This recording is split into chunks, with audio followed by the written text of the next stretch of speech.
What is up, everybody? Welcome back to another video. In today's video, we are going to be reacting to a Twitter tweet that I saw today. So let's get it started.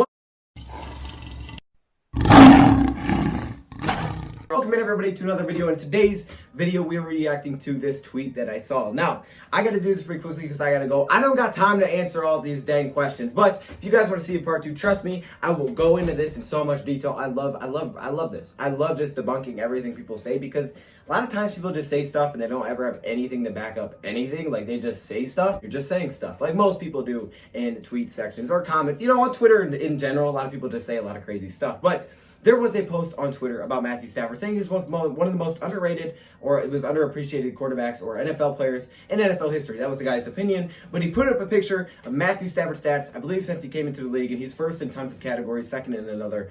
And they're really good stats, right? They are great stats. But for some reason, for some crazy reason, we try to take everything that Matthew Stafford has done and just take it away from him. We try to look at those numbers and say, oh, those are irrelevant. Those are not good numbers. Those are trash. They don't mean anything. And then I see all these crazy comments. Usually it's people repeating the same comments over and over. Now, I'm not going to respond to all of them. If you want a part 2, I definitely can. Also, I'll have a video that I'll put over here. Definitely go check that one out. I hope it's there. But it is to stop taking Matthew Stafford for granted. So if it's not there, definitely go look it up, because it is good. It goes really into detail about how bad we have actually been around Matthew Stafford, just to put it in to perspective. But I wanted to respond to some of these comments, because some of these, man, I'm just looking at them like, that doesn't even make sense. You guys are literally contradicting yourself with everything you say. So let's talk about the first comment that I saw. All numbers are garbage time. All numbers that Matthew Stafford puts up are garbage time. They mean nothing. You know how many times I've heard this? You know how many times you've probably heard this on big media shows from random people, just people that don't use knowledge at all. They're all inflated numbers. What the fluff? Like, what does that even mean? They're inflated numbers? Bruh, okay, so they don't count because they're later in the game. All right, that makes sense. Plus, we don't even know if this is true. All right, I'm not going through everything for every single fourth quarter game to see what Matthew Stafford did in the fourth quarter compared to the first half or the first 3 quarters. I can do that if you want. Hey, it'll take a long time. I can probably find it somewhere. I haven't found it yet, though.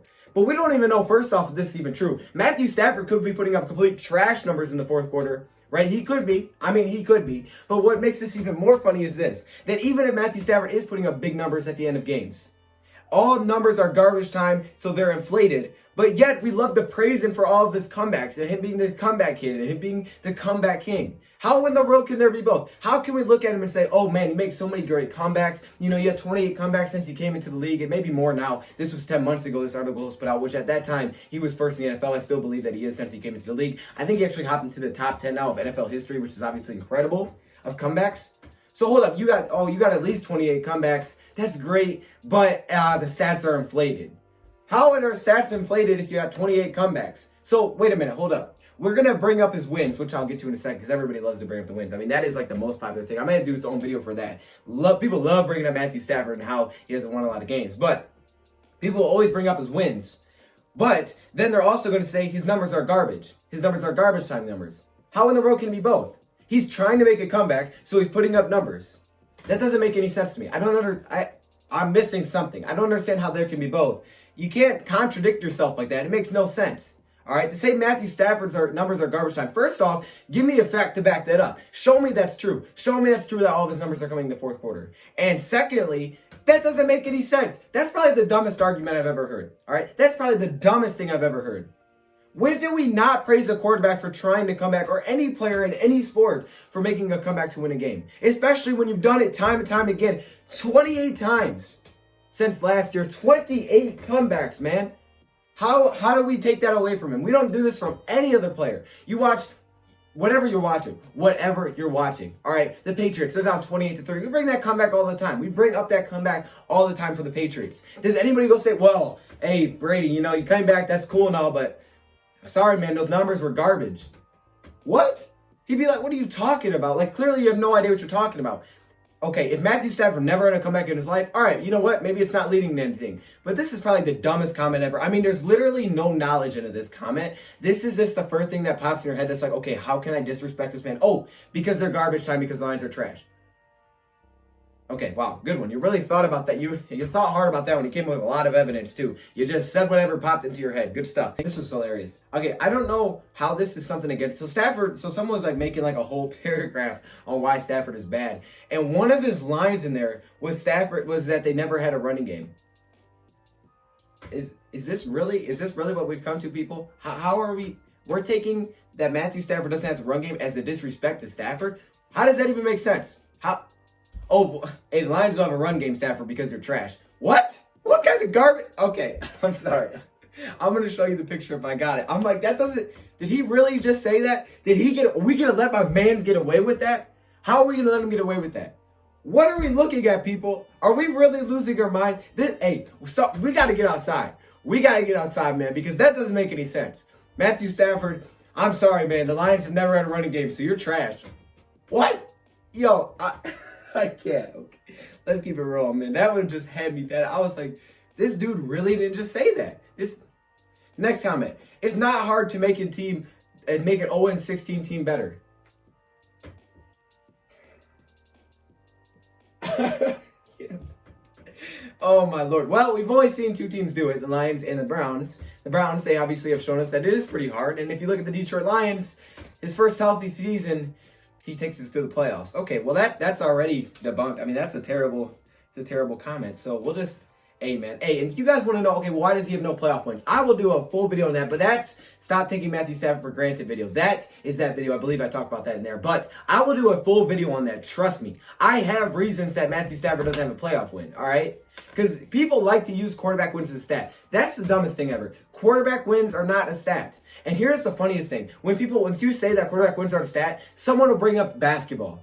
Oh, well, hold up. I mean, Russell Westbrook's never won the finals by himself. So if Russell Westbrook's never done it, but we don't think Russell Westbrook's as good as Steph Curry, bruh, it's the NBA. First off, they're two different sports. You got 5 players on the field that play both on the court, play both offense and defense. If you ever played basketball before, that's how basketball works. It's a little bit different than the NFL, where you have 11 players for offense, 11 players for defense, and 11 players on special teams. So 33 players, not including subs, are on the field. Okay, 30. I'm sorry, I didn't know Matthew Stafford played defense too. I didn't know this was high school and he played both sides of football. Come on, man. What kind of dumb stuff are we really coming to, man? You cannot argue two different sports. You can't argue two different sports. Hey, Matthew Stafford, if you look at all of his touchdowns, he's got like 400 points combined. Okay, Stafford's accountable for 400 points. Hey, but look at Bradley Beal, he's accountable for 500. Yeah, because he plays basketball, you dummy. Obviously, he's going to be counted for more. You can't compare two different sports, okay? You cannot compare two different sports. Football is a team sport. Football is a team sport. Basketball is a team sport. Same rules apply. The difference is 5 players play offense and defense. NFL, 33 players. 33. At least 22 offense and defense. I mean, you rarely ever see a player play both sides of the ball in the NFL. So come on, man. How are we going to bring that up? I kind of lost what I was going to say. Not hard to make an 0-16 team better. Are you talking about Stafford because he made him 10-6 a couple years later? I mean, I guess it's not. Then. Okay, well, hey. Thanks for telling me, okay? Okay, here we go. Passer rating. How many times are people going to bring up passer rating and not know what passer rating is? I see so many pictures of, oh, here's Stafford's passer rating. He's not that good. Bruh, do you even know what passer rating is? Passer rating, all right, is basically a formula of 4 different stats. Completion percentage, touchdown percentage, interception percentage, and yards per attempt. Kind of like that. It's all into a formula, and it comes out and spits out a passer rating. Okay, that's cool. Hey, it's a fine metric, to use for fun, but it's not something that you have to base who's the best quarterback on, because it doesn't work that well. There's too many inconsistencies. Just like every advanced stat, there's inconsistencies because they try to make formulas and all this stuff, and at times, they're going to be exploited, and they're not going to make any sense. For example, let me give you a hilarious example here. All right, I saw this example. Now, I think it'd be 40 for 42 because they threw the 2 picks. But, for example, they said if the quarterback was 40 for 40 for 100 yards, dink and dunk, all the way down the field, they threw a touchdown and 2 picks, their pass rating would be 83.3. Now, I think it would be 40 out of 42. But either way, that's what they said. 83.3 would probably still be at least 80, even with the 2 completions. Okay, that would be your pass rating, threw for 100 yards, okay? And, hey, you're dinking and dunking downfield because your completion percentage is really high. However, if another quarterback is 10 for 40, who throws 2 touchdowns, 350 yards and 0 picks, he would have a lower passer rating. Now, I don't know about you guys, but I think I would take the second one. Because for me, throwing 40 passes on 100 yards, completing 40 passes for 100 yards, that's not good. That means he's not leading to anything. See, the thought is behind passer rating is that completion percentage matters a lot, because completion percentage is how you get down the field. But if you're dinking dunking the ball down the field, then all of a sudden it jacks up the whole thing because you could have a super high completion percentage, but you're really not taking any shots. You don't have to bring up yards per attempt if you don't want to. Matthew Stafford had tons of yards per attempt last season, and what's hilarious is that if you look at passer rating, Matthew Stafford's 3 of his best years came in 2015, 16, and 17 when Matthew Stafford had his highest completion percentage. That's when his best pass rating came, because completion percentage is such a big factor in pass rating because it's so heavily weighted, okay? So I thought I would just throw that out there, just because most people don't know what passer rating means. Most people don't understand what passer rating even means. The reason we know yards per attempt is a big factor is because of that stat that I came with you guys yesterday, or not yesterday, a couple days ago, saying that 84.5% of teams that have a positive yards passing per attempt make the playoffs. 84.5% of the teams. So, hey man, however you want to look at it. Now you can't just simply look at passing yards per attempt either, okay? Because Matthew Stafford, I don't even think he's in the top 50 all time of that. I don't think he is. So you can't look at that either, but obviously that's skewed as well when you have different offensive coordinators, different coaches. Some offensive coordinators we've seen don't let Matthew Stafford take as many shots. And they try to do that, didn't work. Matthew Stafford last year takes shots, it works.